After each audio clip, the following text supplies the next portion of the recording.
వేదికపై ఉన్న పెద్దలందరికీ నా హృదయపూర్వక నమస్కారాలు. బట్టి గారికి,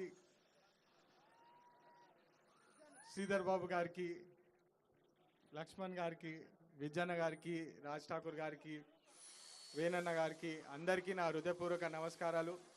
ఈరోజు బట్టి గారు వచ్చినందుకు చాలా ఆనందంగా ఉన్నది. పెద్దపల్లికి ఒక ప్రత్యేకత కారులో కూడా మాట్లాడుకుంటుండే, రైతాంగానికి న్యాయం చేయాలి, ఎట్టి పరిస్థితుల్లో మంచి చేయాలని చెప్పి వారు చెప్తుండే. ఖచ్చితంగా పత్తిపాక రిజర్వాయర్ ప్రాజెక్టు సక్సెస్ఫుల్గా చేసి తీరుతామని చెప్పి కూడా వారు మాకు కారులో కూడా చెప్పేది. మేము ఖచ్చితంగా దాని మీద పనిచేస్తామని చెప్పి మీ అందరికీ మళ్ళొకసారి సభాముఖంగా మాటిస్తున్నాము.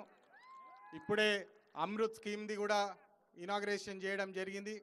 మళ్ళీ సబ్స్టేషన్లు కూడా నూతన సబ్స్టేషన్స్ పెడతామని చెప్పి కార్యక్రమాలు కూడా చేసినాము. మీ అందరు తెలుసు, క్యాంపెయినింగ్ అప్పుడు కూడా చెప్పినాము 200 యూనిట్స్ 200 యూనిట్స్ ఉచిత కరెంట్ ఇస్తామని చెప్పి.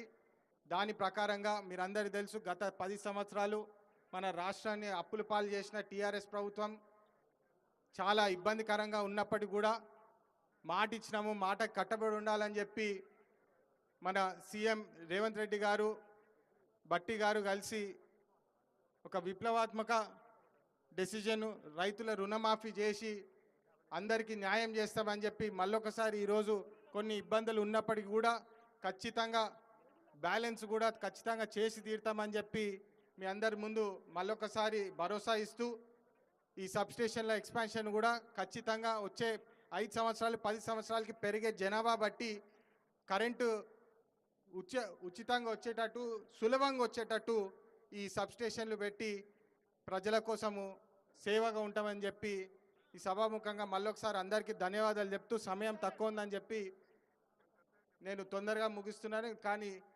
మీరందరు ఇచ్చే ప్రేమ ఆశీర్వాదంతో ఇంకా మరిన్ని మంచి ప్రాజెక్ట్స్ చేస్తామని చెప్పి మళ్ళొకసారి మాటిస్తూ ముగిస్తాను. ధన్యవాదాలు.